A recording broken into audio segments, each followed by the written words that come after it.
Bienvenidos a otra de las conversaciones en español sobre el trilema energético.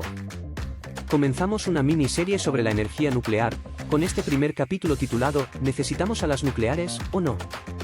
Por eso, María Luisa y Ham conversan hoy con Manuel Fernández, director de ventas y marketing en Westinghouse, presidente del grupo de gestión de residuos en Nuclear Europe y un experto en la materia. ¿Es la nuclear una energía de ricos? ¿Tiene sesgo político? Manuel habla claro y responde a alguna pregunta difícil. María Luisa, Ham, todo vuestro. Gracias, Teo. Bienvenido, Manuel. Muchas gracias por aceptar la invitación para ser entrevistado en este podcast. Muchísimas gracias a vosotros por la invitación. Un placer. Bienvenido. Como es habitual, a todos los invitados, para arrancar esta entrevista, le pedimos un dato. Manuel, ¿cuál es el dato que quieres compartir con los oyentes? Pues un dato de enorme relevancia es que más de 2.500 millones de personas en el mundo, aproximadamente un tercio de la humanidad, no tiene acceso a combustibles convencionales para cocinar, como tenemos nosotros en los países ricos. Y esto implica que cocinan en el interior de sus casas utilizando maderas, restos de cosechas, cartones, plásticos, basuras o incluso excrementos secos de animales, ¿no? Y esto ocasiona más de 4 millones de muertes al año debido a la insalubridad del aire que respiran. Y con este dato, que la verdad es que es escalofriante, ¿cuál es tu visión para solucionar el suministro energético de estos millones de habitantes del planeta?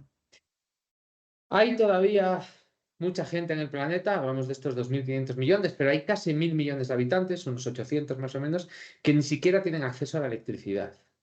Nosotros en los países ricos gozamos de unos estándares de vida que no son los normales del resto de la gente, ¿no?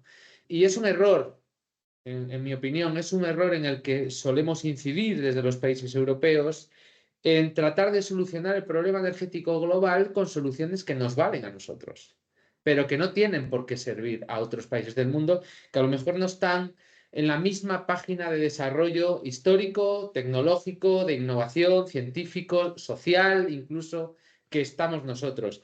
Es muy difícil dar recetas globales que sirvan para todo. Las recetas que sirven para un país pueden no servir para otro y desde luego las recetas de los países ricos suelen no servir para los países pobres. Yo creo que por esto estamos fracasando en la transición energética.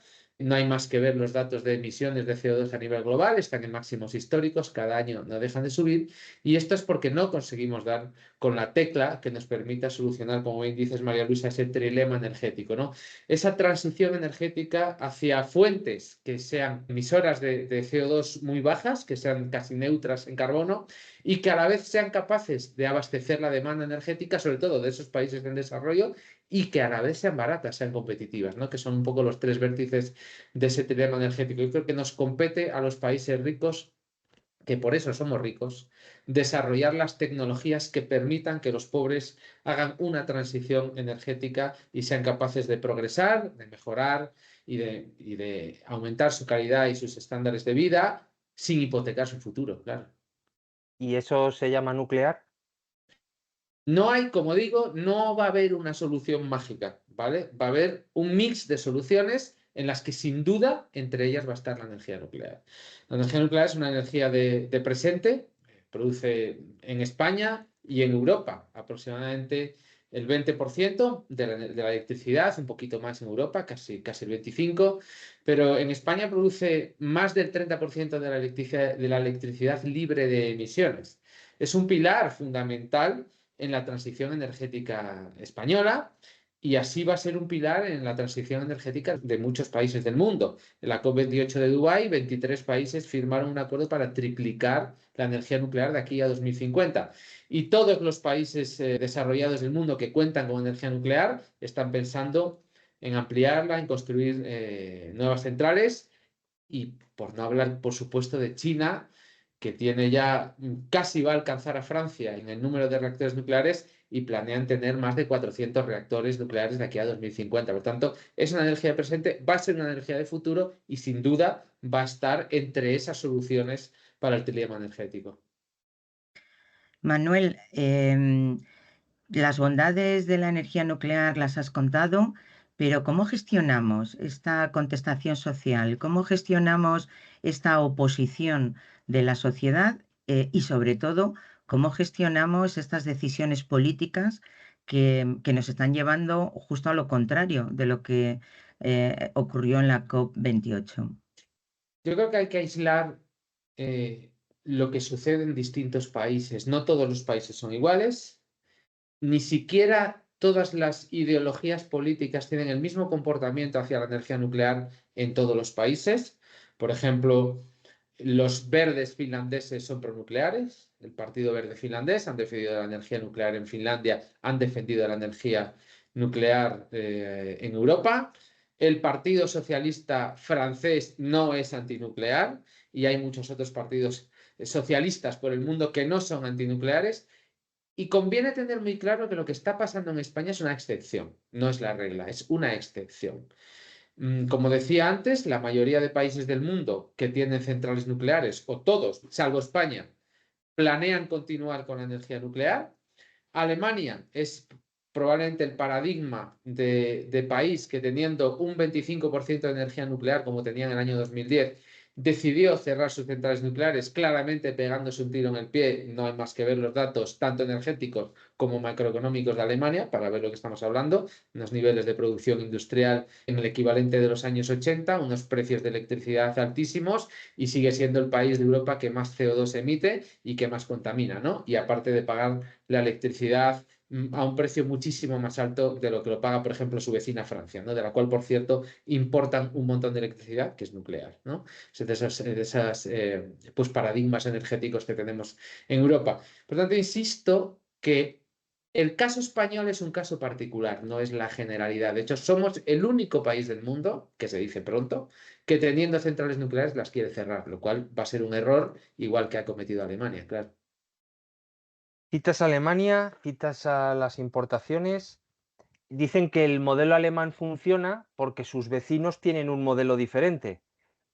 En Alemania se han importado más de 11 teravatios hora en 6 meses, que es lo mismo que se importó en todo el 2023. El primer exportador a Alemania es Francia, el segundo es Suecia con las hidroeléctricas. Y la pregunta es, Suecia se está planteando reducir las exportaciones para poder atender su demanda creciente e interna. ¿Qué ocurriría si alguien como Francia dejara de exportar su electricidad nuclear a sus vecinos? Es difícil de predecir así, no dar una respuesta corta, ¿no? Para empezar, porque el mercado eléctrico europeo está diseñado precisamente para que sea un mercado único de electricidad y compartamos electricidad entre nosotros. Luego hay matices, ¿no? Como por ejemplo que Francia lleva años bloqueando las interconexiones con España, con lo cual nos dejan permanentemente aislados. Y esa apuesta por las renovables que nosotros queremos hacer, si no tenemos interconexiones con el resto de Europa, va a ser muy difícil. Va a ser muy difícil, ¿no? Respondiendo a tu pregunta, efectivamente Alemania está importando este año muchísimo más de sus vecinos que en años anteriores y si no pudiera importar de sus vecinos, pues lo que pasaría de manera natural es que Alemania debería producir autóctonamente su electricidad, lo cual haría quemando carbón, lo cual haría quemando su carbón autóctono, que es lignito pardo, que es lo peor que existe en el universo, con un contenido de azufre superior a los carbones normales y que hacen que Alemania, pues como decía antes, sea el país más emisor de CO2 de Europa. Tanto la transición energética alemana es un fracaso. Es un absoluto y rotundo fracaso. Se han gastado más de 500.000 millones en subvenciones a las energías renovables y apenas han conseguido reducir las emisiones del país en su conjunto. Han conseguido reducir las emisiones del sector eléctrico. Hombre, faltaría más que después de haberte gastado 500.000 millones no hubiera sido capaz de reducir las emisiones del sector eléctrico. Pero esto se une a una caída brutal en la producción de electricidad, unida a una caída brutal de la producción industrial en Alemania. Y esto es lo que realmente está pasando. Lo que está pasando es que estamos consiguiendo reducir la producción energética en los países europeos, pero es hacernos trampas al solitario, porque lo que estamos realmente haciendo es externalizar los sectores primario y secundario a países más pobres que ya emiten ellos el CO2. Nosotros nos sentimos muy bien porque no lo emitimos nosotros y luego importamos la materia prima que fabrican estos países. Encima luego les pondremos aranceles, por supuesto, para hacérnoslo todavía más difícil y para seguir pegándonos tiros en el pie, ¿no? Lo estamos viendo ahora con los coches eléctricos, lo estamos viendo con las importaciones de aceros, lo estamos viendo con las importaciones de paneles solares, etcétera, etcétera, etcétera, ¿no? Pero insisto, es hacernos trampas al solitario. Si al final una sociedad se dedica exclusivamente al sector servicios, pues el sector servicios es poco intensivo en energía, claro, pero los países ricos, por mucho que nos dediquemos al sector servicios, no vamos a dejar de consumir materiales del sector primario y secundario. Lo que pasa es que los traemos de fuera y ya contaminarán otros, claro. Has hablado de la enorme cantidad de gasto asociado a los subsidios de las renovables o a la implantación de renovables, pero hay un mito que sobrevuela siempre a la energía nuclear, que la energía nuclear es cara, que no incluye el coste de los residuos. ¿Qué nos puedes decir al respecto? La energía nuclear es cara o barata, depende comparada con qué y en qué países, ¿no? La energía nuclear en Estados Unidos tiene unos costes de producción, de operación y mantenimiento que no llegan a los $30 por megavatio hora, cuando en España los costes de producción pues rondan casi el doble, de los cuales la mitad son impuestos. Claro. Entonces, podemos decidir asfixiar la energía nuclear con una tributación enorme para luego decir que es cara, o asfixiar a sus dueños con impuestos para luego decir que son sus dueños los que no quieren continuar con su explotación. La realidad es que cualquier informe de cualquier organismo internacional competente en materia energética nos dirá que los costes de producción de la energía nuclear de las centrales que ya tienes en operación es de las tecnologías más baratas de producción de electricidad. Otra cosa es que nosotros de manera artificial decidamos poner una carga fiscal asfixiante sobre la energía nuclear y hacerla artificialmente cara. Volviendo un poquito al trilema energético que comentabas antes, uno en la vida puede buscar alternativas que nos permitan descarbonizar con precios competitivos, que es lo realmente difícil, o puedes hacer que las alternativas contaminantes sean muy caras en base a impuestos, pero en realidad no estás innovando nada, no estás haciendo nada, simplemente estás convirtiendo en artificialmente caro lo que no quieres tener, ¿no? Esto es un poco lo que está pasando con la energía nuclear en España. Como no la quieres tener, la estás haciendo artificialmente cara para quitártela de en medio, ¿no? Pero incluso en ese precio tan caro, sí que se recoge y sí que está contenida la gestión de los residuos. Por supuesto que sí, la gestión de los residuos es algo que pagan las centrales nucleares porque así lo dice la ley de energía nuclear, la ley 54 del 97 y toda la legislación pertinente en materia de energía nuclear, que es la que dice que las centrales nucleares tienen que hacerse cargo del coste de gestión de sus residuos. No solo eso, sino que después hay legislación que no tiene absolutamente nada que ver con la energía nuclear, por ejemplo, la Ley 15 del 2012, que se hizo para tapar el agujero fiscal eléctrico, que impone nuevas tasas a la energía nuclear que duplican los impuestos para la gestión de residuos. Luego tenemos la tasa catalana que triplica, ya tenemos el mismo impuesto 3 veces, que fue declarado inconstitucional 2 veces, pero que ahí está, ¿no? Y las centrales nucleares catalanas pues pagan un montón de millones de euros al año en impuestos. Por tanto, no solo está pagada la gestión de residuos, sino que está pagada 3 veces en España. Hablas de innovación en las nucleares.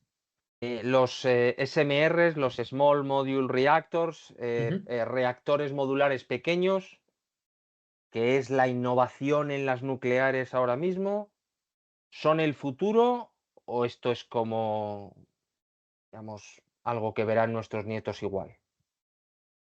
El sector nuclear nunca ha dejado de innovar, es decir, todos estos diseños que ahora conocemos, metemos dentro del saco de reactores modulares pequeños, los SMRs, que en realidad son más de 70 diseños diferentes de reactores nucleares, muchos llevan diseñados décadas, no es algo nuevo. Lo que pasa es que el mercado, digamos, no estaba lo suficientemente maduro para este tipo de tecnologías. Por entendernos todos, no hacían falta.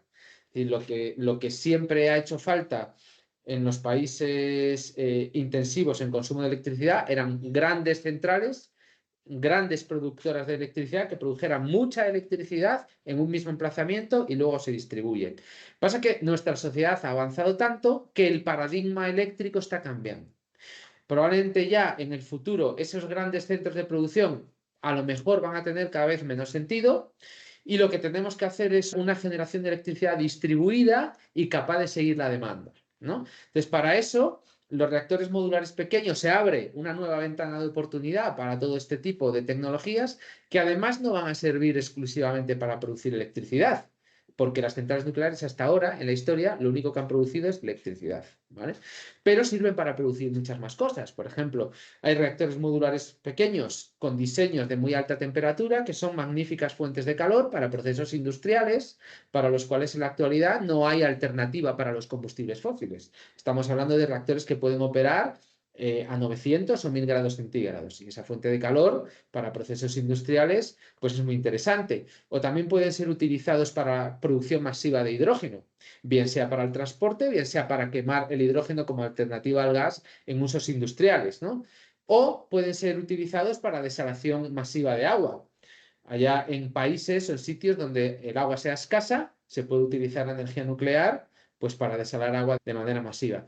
Por tanto, van a tener otros usos que hasta ahora han sido inéditos y que nunca hemos tenido en cuenta para la energía nuclear y desde luego vienen a cambiar las reglas del juego. Están despertando muchísimo interés en muchos países del mundo y por primera vez, dado que son reactores más pequeños y por tanto con costes de capital mucho más pequeños, esto abre también la puerta a la inversión privada, no solo de grandes eléctricas, sino de otro tipo de corporaciones privadas, como por ejemplo empresas mineras, empresas papeleras o empresas siderúrgicas que necesiten fuentes de calor, fuentes de electricidad, pero no necesitan hacer una inversión porque no necesitan 1000 megavatios de energía, a lo mejor con 200 megavatios, 150 megavatios es más que suficiente, ¿no?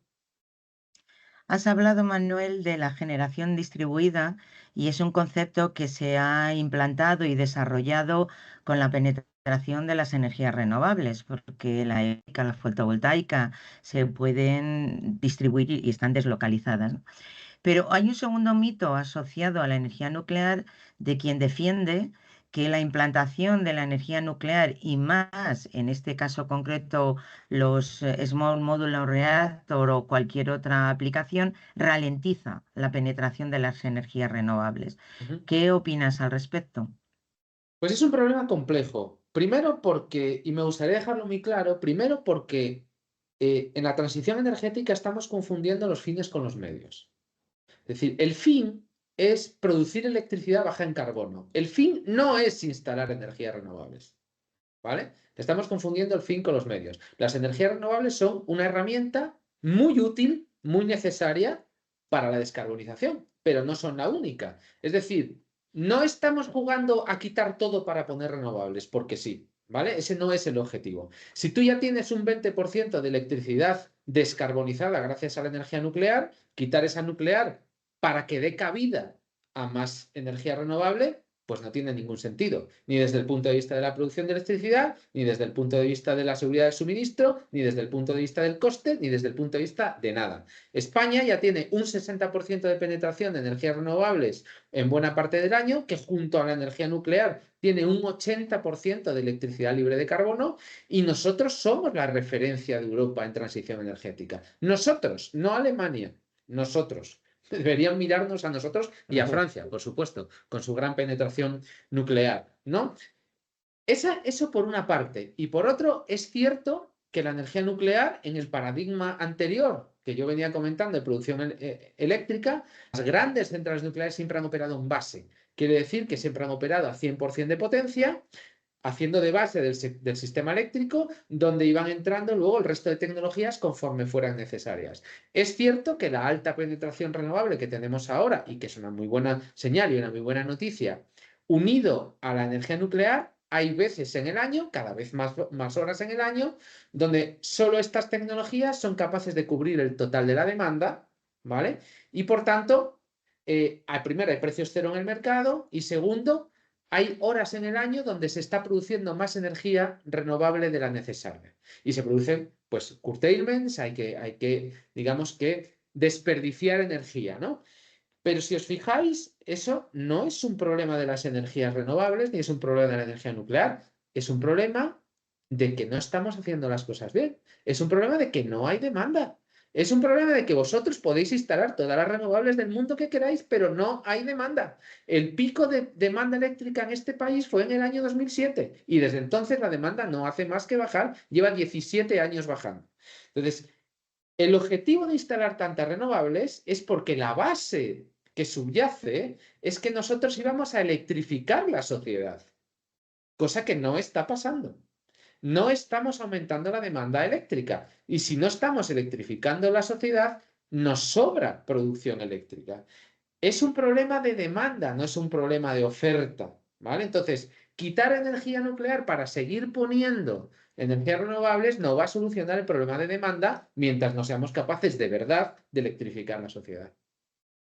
Hablas de demanda, has hablado antes de otros usos.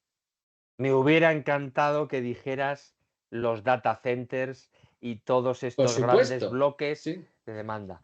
Parece que las nucleares, como decías, antes trabajaban en carga base y los data centers que trabajan o que tienen una demanda bastante continua, es como un match perfecto. Y bueno, pues hay PPAs y demás que las nucleares pues pueden acabar llevando hacia allí.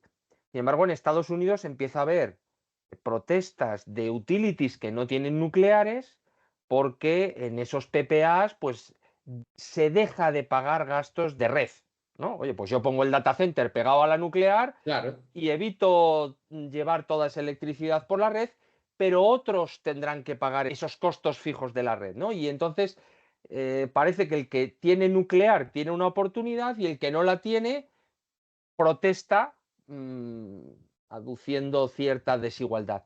¿Cómo ves tú el match entre nucleares, data centers, redes de transmisión, etcétera?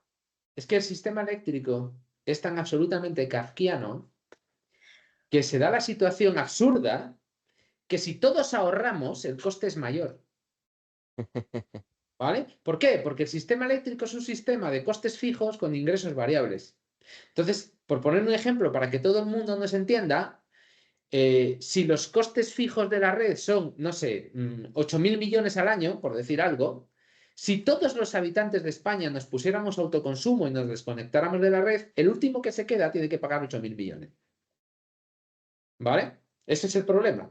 Entonces, ¿qué pasa con los data centers? Los data centers son muy interesantes para la energía nuclear si consiguiéramos incrementar la demanda en las inmediaciones de las centrales nucleares de tal manera que tú pudieras poner un switch. Se acabó el problema de seguir base y se acabó el problema de la integración con las renovables. La nuclear estaría siempre al 100%. Si hace falta para la red, inyecta al 100 a la red. Y si no hace falta, switch y a producir Bitcoin o al data center que tienes al lado, ¿no? Es decir, es, una vez más, como digo, es un problema de demanda, es un problema de gestión de la demanda. Tú la producción la tienes. Tienes exceso de producción. Ojalá todos tuviéramos exceso de producción en todo, ¿no? En la electricidad la tenemos en muchas horas del día. Lo que hay que hacer es poner los medios para electrificar esa demanda y para aumentar la demanda que haga que no tengamos que tirar electricidad. Es un gusto escucharte, Manuel, y de verdad que estaríamos aquí horas preguntándote por cualquier arista de este trilema. Pero vamos a concluir y como hacemos con todos nuestros invitados, te vamos a dar la oportunidad de que le pidas a una hipotética lámpara de Aladino un deseo o una petición, teniendo en cuenta que si se lo pides, se va a cumplir. Así que, Manuel, la lámpara de Aladino es tuya. Pues es muy difícil, pero me gustaría volver al argumento inicial con el que empezamos, ¿no? Yo creo que lo importante es darnos cuenta que en el mundo hay miles de millones de personas en condiciones paupérrimas de vida, ¿no? Y tenemos que pensar en ellos y tenemos que ser capaces de pensar en ellos desde otro prisma que no sea el de la autocomplacencia occidental que tenemos, ¿no? Que nuestras soluciones no son directamente exportables porque ellos no están en el mismo punto de la historia que nosotros y que no podemos condenarles a hacer transiciones energéticas que lastren su futuro porque sean caras. Nosotros tenemos la responsabilidad para empezar, porque los ricos somos los que realmente hemos emitido dióxido de carbono a la atmósfera los últimos 250 años y no podemos pasar a los pobres del mundo esa responsabilidad. Y como somos ricos, somos nosotros los que tenemos que innovar y desarrollar tecnologías para que ellos puedan hacer una transición energética limpia y barata. Si no les damos herramientas, van a hacer una transición energética barata y muy sucia. Pues Aladino te ha escuchado y estoy casi segura que va a llevar a la práctica esta petición tuya. Muchas gracias, Manuel. Nos has abierto muchas aristas de este trilema al introducir no solo el tema nuclear, sino tema de costes, tema de data center, tema de generación distribuida. Bueno, esto nos da pie, José Antonio, a otras cuantas entrevistas para seguir este hilo. Muchas gracias, Manuel, por tu participación en este podcast. Muchísimas gracias a vosotros. Un abrazo. Esperamos que os haya gustado. En el próximo episodio, María Luisa y Jam hablarán de la fiscalidad de la energía nuclear. ¿Crees que es una fuente energética favorecida o perjudicada económicamente? Descúbrelo en la conversación con Ángeles Díez, profesora de Derecho Financiero y Tributario en UDIMA. Asegúrate que nos sigues en LinkedIn y suscríbete gratis al podcast en Spotify o en la plataforma de tu elección, Amazon, YouTube, iVoox o Apple.